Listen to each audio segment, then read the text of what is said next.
everyone, welcome to this week's Karma Cards.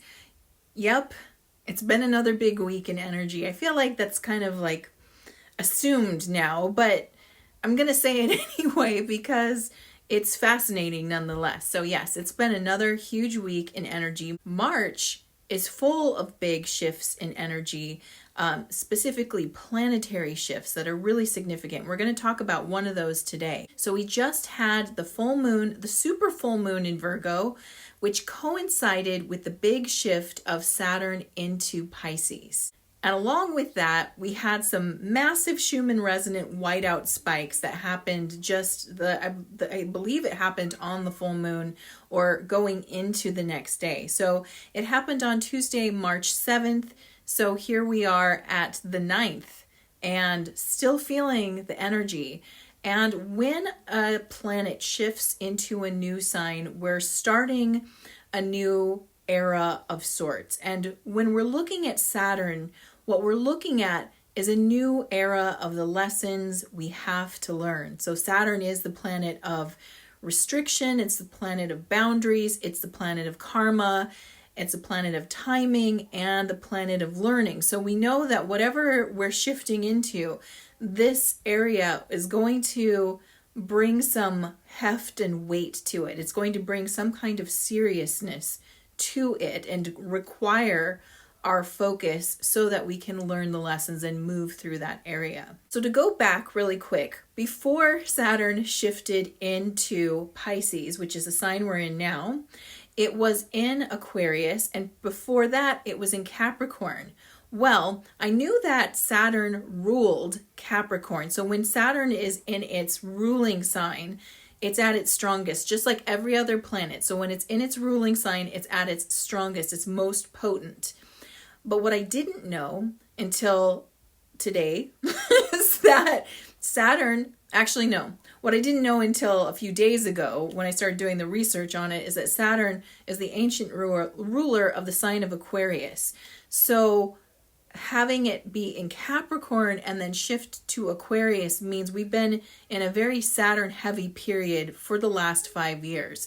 And specifically the timing was from the end of 2017 until just a few days ago. So Saturn stays in its sign for 2.5 years. Whatever sign it's in, it's transiting there for 2.5 years. So we've been through these signs before, especially if you've been on the planet for at least 28 years, you've had a full run of the Saturn signs. If you are at 28 years right now, this would mark your Saturn return, which is a personal review. What did you learn? Did you grow up? Part of the cycle. So the age 28 for every person is a personal Saturn return. And then in another 28 years, we have our second Saturn return, and that's usually, what we see around that time is sort of the midlife crisis for people who didn't learn the lessons the first time and are, in the throes of learning those lessons again. But going back to sort of the collective view, with Saturn being in its ruling signs, it was a very Saturnian period. And it, as you can see, we were in a period, especially the last 3 years, of massive restrictions, lots of boundaries, lots of limits placed on people. And that sort of marks that Saturnian era. And when it was in Aquarius, which is where it just was, it was limits put on humanity. And so we saw that. We saw the limits all around the world. Everyone experienced it together. So now we're moving into Saturn moving into Pisces. And when Saturn moves into Pisces, it loses some of that Saturnian heaviness, thank God, right? Because it's going to lighten up a little. But it also sort of, the things that were structured or felt really rigid and structured really start to bend during this period. The lines and the boundaries might seem a little unclear over the next 2.5 years. It'll be an interesting time period to look at. But on a bigger scale, it also marks learning the lessons that Pisces brings forward. Now, Pisces is the most mutable and soft sign of the zodiac, right? It's a water sign, so it's naturally fluid and emotional, but it's also a mutable sign. And when we're looking at mutability, when it comes to the signs, what we're looking at is really the reason it's called mutable is because it straddles the seasons, right? So it straddles winter and spring. And so we never know when we're in Pisces season, are we going to experience more winter? Are we going to experience more spring? Is it going to be even Steven or mix and a surprise, right? We just don't know. And that's what it's like. Every sign that's a mutable sign has that same quality where it's straddling two seasons. And so it's like changeable and we're not quite sure what we're going to get from it. And that energy also will reflect in the lessons of Saturn in Pisces. There will be a mutability to it. We won't necessarily know if it's this one massive lesson for everyone or if there's a little bit of this, a little bit more maybe structure for some people when it comes to spirituality, or a little loosening up when it comes to it. It'll be really interesting because it's not going to be like a one size fits all experience. And so we're just entering that now.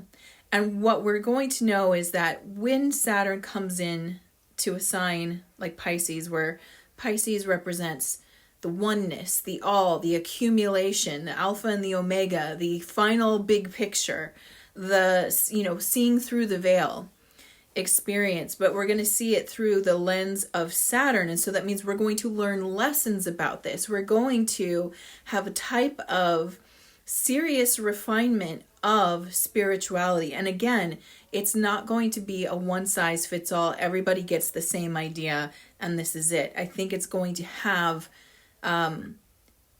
everybody's going to have their sort of come to Jesus moment or something. Not saying it's going to be about Jesus. I'm not implying that. I'm just saying, using that term, that you're going to come to the revelation of something when it comes to your spirituality or faith. And it might really change people's direction as they go into it. I've already been witnessing this starting. It started really a couple of years ago. I noticed it, but it is picking up speed now to the point where it's like you're seeing people change ideology, or you're seeing people say, I used to think this and now I'm certain it's that. And that might be them starting their own journey in this. And it might mean that they change again. You might change again. And I think that the questioning of what we believe is a powerful place to be. Not because I don't think anything is like a solid, or having a solid sense of values or a strong foundation isn't good. I think that's good as well. But I think that when you ask questions of why do I believe this? Do I still believe this? What does it mean to me now? Am I using it as a tool to comfort myself, or am I aligning to something I feel deeply in my soul? I personally ask these questions often because, as we go along on our journey, our personal experience, we're meant to expand. We're meant to look in deeper and see more. And perhaps the things that we understood a few years ago might seem rudimentary or basic to what we really understand now.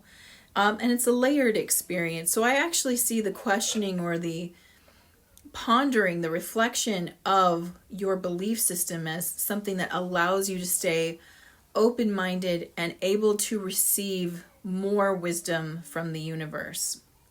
And again, that's just how I approach it. I think that there's going to be many approaches spoken about. I think you're going to see them move deeply into their sense of belief and faith around topics of spirituality.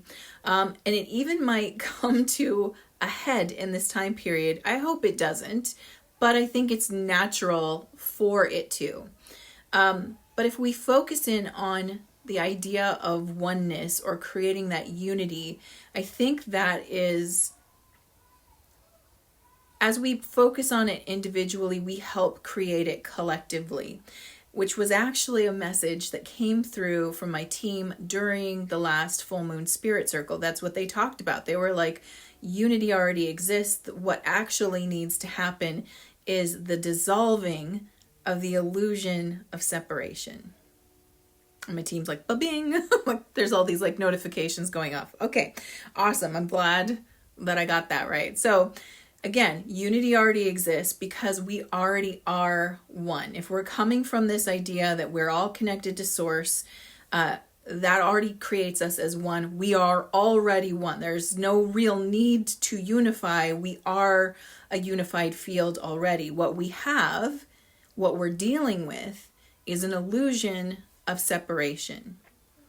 And it's that has to be dealt with. And the way that they talk about it is it has to be dealt with on an individual level. I think what I'm going to do is I'm going to actually release the recorded meditation part from that spirit circle to my podcast, the Modern Mystic Soul podcast. I think I'll do that. I'll give you a chance to listen to it and, take from it what you will if it resonates for you. But I found that was I really liked looking at it that way. Rather than seeing that we have to somehow do this miraculous thing of bringing people together or somehow creating that unified convergence, accept that it's unified. And the only thing that's happening is that we're all, it's like we're under a spell of some sort that keeps us believing that it hasn't happened yet. It's the only thing that's happening. As the law of one calls it, it's a distortion from the truth of the one law, which is the law is one, meaning we are one. In the law of one, they talk about any belief that is different from that is a type of distortion. And so when we get to separation, what we see is that we're massively distorting from the one truth, which all is one. So I'm going to share that with you. Check out the podcast. I'll put a link to it in the description below when that's ready, but you can also go to my podcast like on iTunes and it'll be the latest one available. But I want to share that with you so you can hear it. And let me know your thoughts. Share it in the comments. Do you agree with that statement that I received, that we already are a unified field? We already are in unity. We're just having an illusion of separation that keeps us from being able to fully experience it. I'd love to hear your take on it. Drop it in the comments below and let me know. So with that, the message for this week that I got to share with you was that during this period of Saturn moving into Pisces, not only will we be focused on the lessons of spirituality, but the thoughts about service or what's my job in this big picture is really going to come to the surface for a lot of people. It's really going to become a focal point, is how do I be of service in this way? If they're feeling more of the spiritual connection, they're naturally going to think, what's my mission here then? And what the team would like you to know is like you're already doing it. And again, that can feel kind of like anticlimactic, like, okay. I think what they're trying to get across is that sometimes we monumentalize or we glamorize, we make it bigger than it needs to be. We tend to think that doing something to be of service to the whole is akin to superhero work, right? We have a lot of these types of films where we're really focusing on like these big actions that people maybe have taken in the past, or these fantastical versions of what we could be if we were just, a little bit more amazing. And really that's not necessary and it's not called for. Some of us will do actions in service that never are seen or highlighted, and might be the most foundational types of service that we could ever offer, right? So what they want you to know is you're already doing it, and you know it when you're doing it because you feel really grounded. You have that sense of expansion in your heart when you do it, whether it's taking care of someone, whether it's sharing information. Everybody has a different way that they're here to be of service, and we need them all. They're all essential ways to be of service. So again, they want you to know you're already doing it, and maybe all we need to do right now is just open our eyes and take a look at what ways am I showing up now? And when I show up, what are the ways where I really feel like, A, I'm really excelling at this, or it's really easy for me, or B, when I do it, I get this really strong sense of like connection and wholeness and feeling grounded. Like I really feel my essence when I'm engaging with the world in this way. Pay attention to that. That's going to help you know what you're already doing and maybe help you see it in a new light. And with that, let's do this week's karma cards. All right, so if you're new to karma cards, let me quickly show you how these work. I have 3 decks here: planets, signs of the zodiac, and the houses of astrology. And I've already asked my team, what is the message you have for us this week? And I've got 2 sets of answers. I've got a set in red, which are action-related answers, and a set in blue, which are outcome-related answers. And the way that you play is you tune in with that beautiful intuition of yours and feel what is the guidance you're looking for this week. Are you looking for what actions to focus on, or are you focused on how are things resolving? How is this going to, what's the outcome that's coming through everything I'm going through this week? And of course, you can always choose both.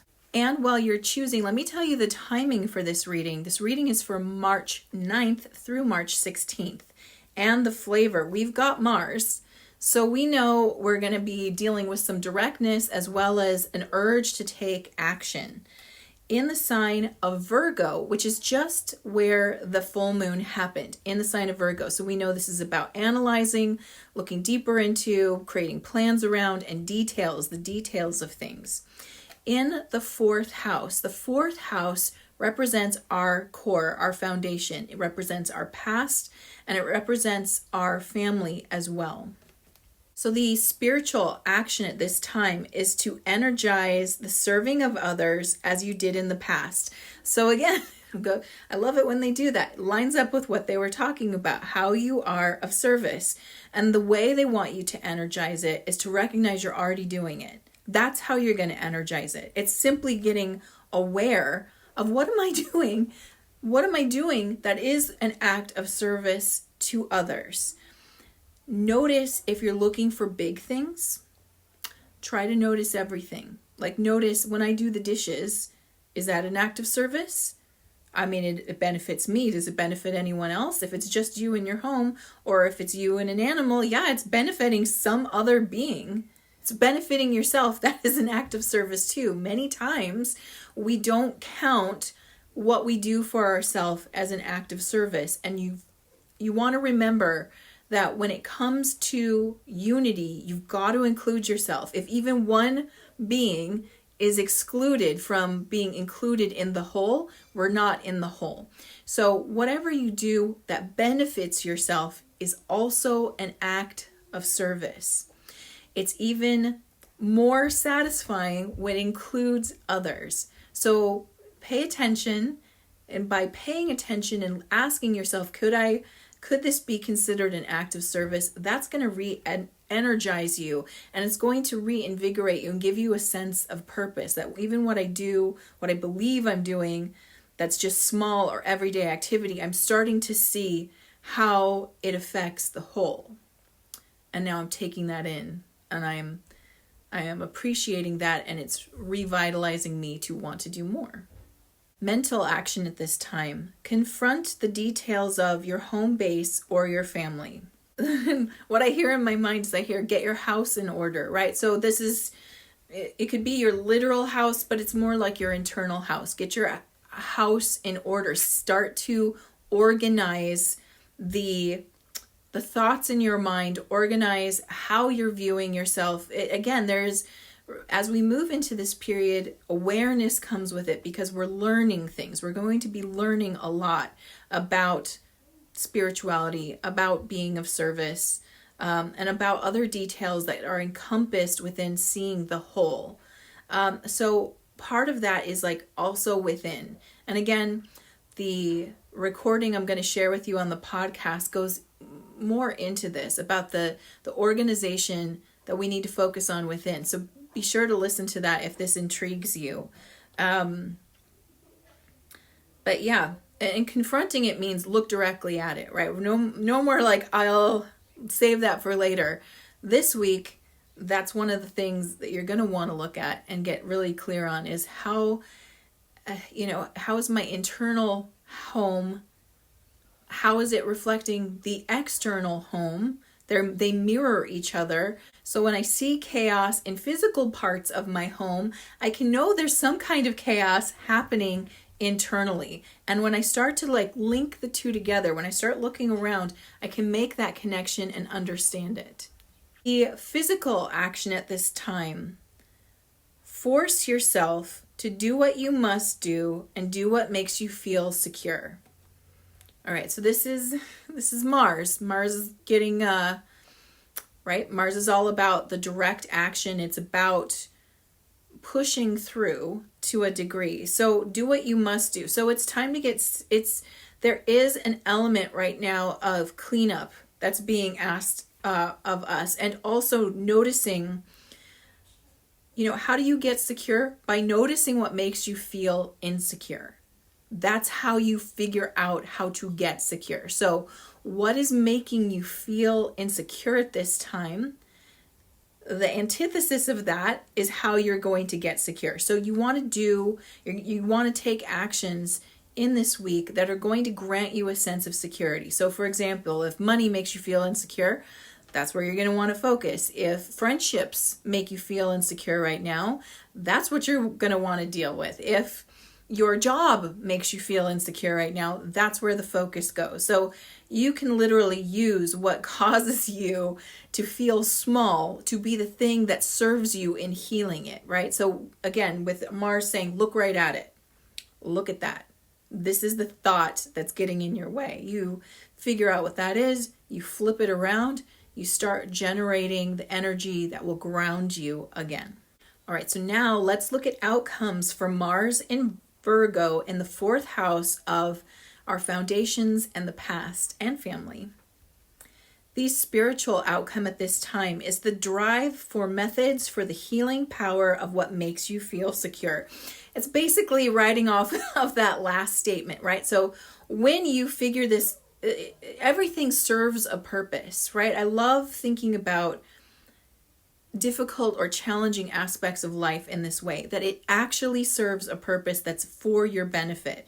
When you start looking at your challenges in this way, you start to realize they're stepping stones to getting you where you want to go. They're stepping stones to your healing, to your rebalancing, to evening things out. And so the healing power is look directly at that thing that's challenging you. Look directly at your insecurity. It is the stepping stone to get you to a place of security, right? And now that you are hearing this, or maybe it's reconfirming what you already know, you're going to feel the urge to be like, yeah, I want to look at that. Yeah, I'm going to look at the challenge. I'm going to see it as for my benefit. I'm going to look at the areas I feel insecure, and I'm going to see them as the stepping stones to creating a sense of security in yourself. And hopefully you're also going to take action as well. Mental outcome at this time: the confronting of the analyzing of support.